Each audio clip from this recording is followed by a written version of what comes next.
अपदीपो भव में आप सबका हृदय से स्वागत है। नमो बुद्धाय। तो अपने ज्ञान मार्ग की साधना को आगे बढ़ाएंगे। और जैसे कि आपने सुना था गुरु जी को कि किस प्रकार उदाहरण के लिए और उदाहरण के द्वारा आप लोगों को कितनी गूढ़ से गूढ़ बात भी बहुत ही आसानी तरीके से समझा देते हैं। और और हम भी जब समझ जाते हैं तो वो बातें हमारे जीवन में रोज़ कहीं न कहीं वो बातें होती रहती हैं, वो घटनाएँ घटती रहती हैं, परंतु हम विपश्यना के नज़रिए से नहीं देखते हैं, ज्ञान के नज़रिए से नहीं देखते हैं।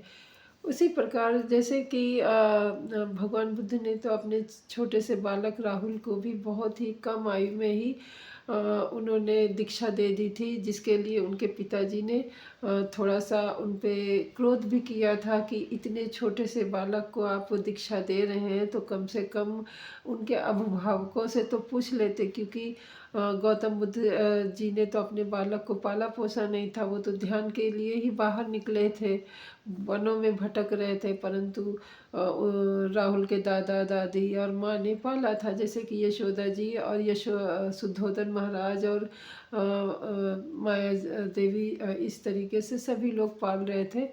परंतु गौतम बुद्ध का यही तर्क था कि खैर आप लोगों का अधिकार है, पर कहीं न कहीं मेरा भी थोड़ा-सा इसका मतलब इसके प्रति उत्तरदायित्व बनता है। और एक पिता का जो भी रहता है अधिकार या संपत्ति, वो पुत्र को मिलना चाहिए। तो उत्तराधिकारी के तौर पे मैंने राहुल को वो सब दिया जो मैंने अपने जीवन में कमाया। तो देखा जाए गौतम बुद्ध जी का भी तर्क उचित ही था। और गौतम बुद्ध जी बिना किसी वास्तविकता के विपक्ष में तो बोलते नहीं थे, वास्तविकता के आधार पे ही बोलते थे। और वो क्यों ऐसा बोलेंगे जो किसी को समझ में ना आए या कोई उसको मान्य ना करे। तो जैसे कि एक बार की कथा है, ऐसा सुनने में आया है कि एक वन में, मतलब जब वो दीक्षा दे दी थी राहुल को, तो वो वन का नाम था अम्बालिका। तो अम्बालिका में मतलब ऐसे ही जब उपदेश दे रहे थे, तो समझाते हुए राहुल को उपदेश दिया कि कभी भी आप किसी भी बात को कहने से पहले परख लेना, जांच लेना ज़रूरी है। क्योंकि हमारी बात से किसी को बुरा लगता है या वो असहज हो जाता है, तो इससे अगर वो बात से उस सामने वाले को बुरा लग रहा है और वो दुखी हो रहा है, तो कहीं ना कहीं हम भी दुखी हो जाएंगे। तो ये ज़रूर बात को परख लेना कि हम जो कहने जा रहे हैं, तो उस बात से क्या मैं दुखी हो रहा हूँ या वो दुखी हो रहा है, या फिर उस बात से हम दोनों दुखी हो रहे हैं।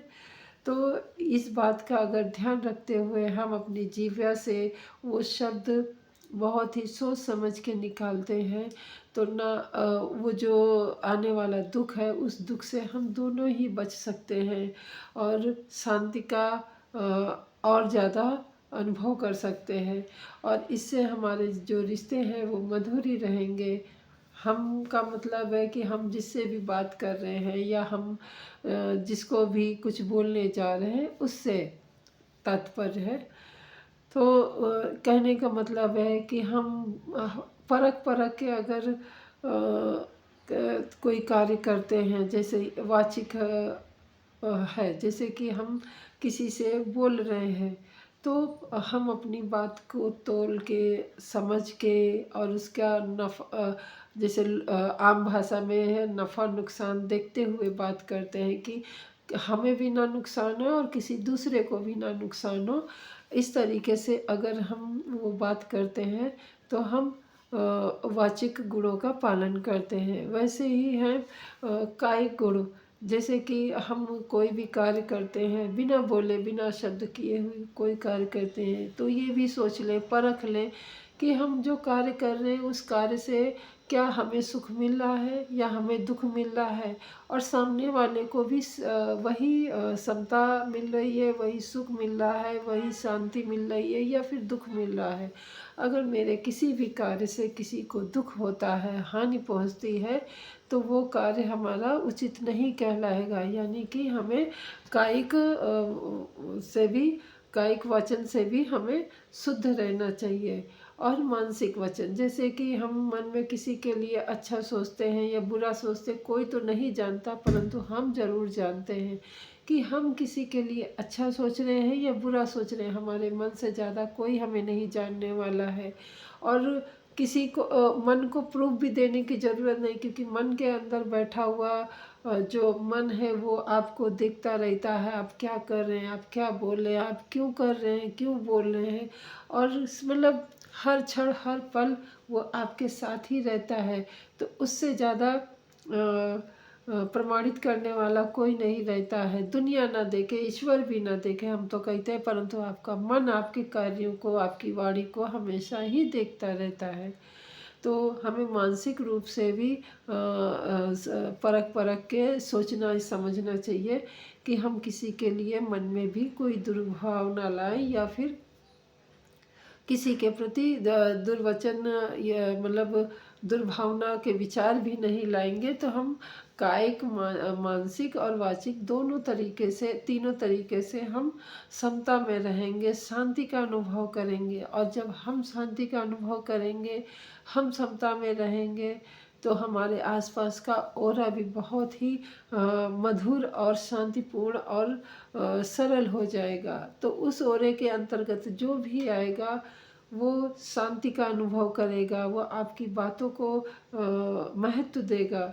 तो इस प्रकार से कहते हैं कि अगर हमने थोड़ा सा भी ध्यान दे दिया तो हमारा ये जीवन तो सुधरेगा ही सुधरेगा, आने वाला जो समय है वो भी सुधर जाएगा। यानी कि ना हमें भूत की चिंता करनी चाहिए, ना हमें भविष्य की चिंता करनी चाहिए। अगर चिंता ही करनी है तो वर्तमान में हम इस समय क्या बोल रहे हैं, क्या कर रहे हैं, क्या सुन रहे हैं, क्या देख रहे हैं और क्या महसूस कर रहे हैं। अगर आपने इस पे भी ध्यान दिया तो हमारा भूत तो जो अच्छा हुआ है, नहीं हुआ है नहीं कह सकते, परंतु हमारा भविष्य अच्छा होगा, इसकी 16 आने टका गारंटी हो जाती है कि अगर हमारा वर्तमान सही है तो भविष्य सुंदर ही होगा, सुमंगल ही होगा।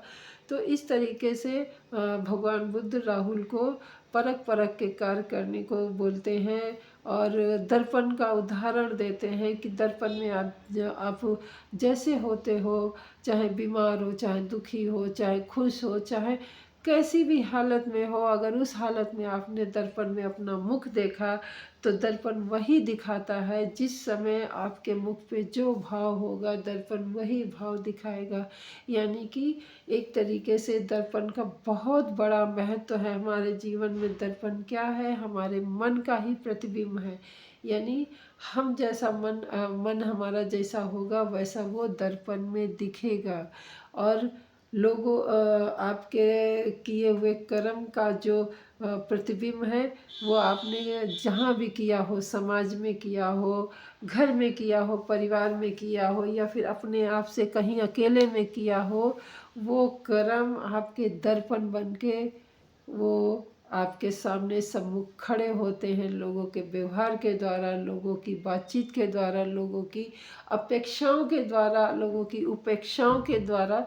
यानी कि एक दर्पण तो हम रोज़ जो सुबह उठ के अपना मुख देखते हैं अपने सजने संवरने के लिए, और एक दर्पण हमारा समाज में हर पल हर क्षण घूमता रहता है, वो सबको अपना आईना दिखाता ही रहता है।